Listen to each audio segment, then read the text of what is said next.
大蒜是咱们家庭中必不可少的佐料，和葱姜统称为鲁菜里的老三样。作为土生土长的山东人，生吃几瓣大蒜也是特别轻松的。大蒜在使用的时候都是需要去皮的，新蒜还好说，老蒜去皮的时候真的让人抓狂，不仅剥得慢多了，手指还容易疼，弄得手上黏糊糊的。今天给大家分享几个饭店和家庭都很实用的去皮方法，特别是第4种，非常适合大量使用蒜的时候，也是我最常用的，比如做蒜香茄子、蒜香粉丝等等。先说第1种方法，把大蒜一半一半的剥下来，像这样用刀压在上面，再用手压一下刀背，这时候蒜皮和大蒜就已经分离了，再去皮就非常轻松了。但是这种做法有一个缺点，压出来的大蒜已经不完整了，适合接着使用，不容易保存。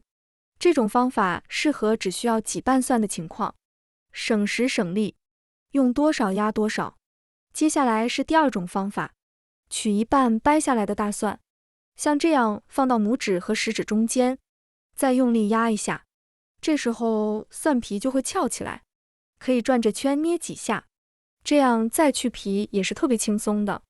这个方法也很适合少量用蒜的时候，压多了手指也会有疼痛。下面是第3种方法，先准备一个干净的塑料袋，把掰下来的大蒜放进去，把袋子口收紧，像这样用力在案板或者桌子上摔打一会儿，这样在摔打的过程中，大蒜不断产生碰撞，蒜皮和大蒜就会分离一部分。现在咱们打开盖子看一下，有的蒜皮已经自动脱落了，剩下的一部分也是很轻松就能剥下来。唯一的缺点就是会有一部分蒜汁溢出来，这些袋子里的蒜皮也不要丢掉，可以放到花盆的土壤里。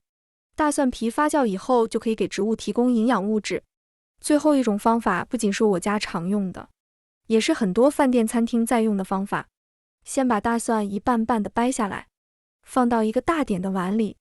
加入适量的清水，把大蒜浸泡10分钟。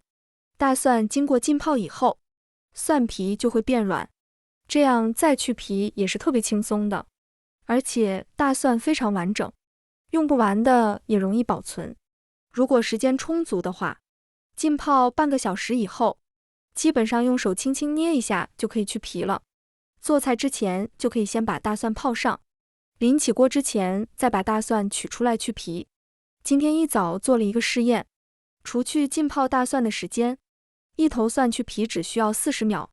手不痛不脏。今天分享的这4种大蒜去皮的方法，你学会了吗？如果你还有更好的小妙招，可以视频下方分享一下。喜欢的朋友不妨点赞关注一下，谢谢你的观看。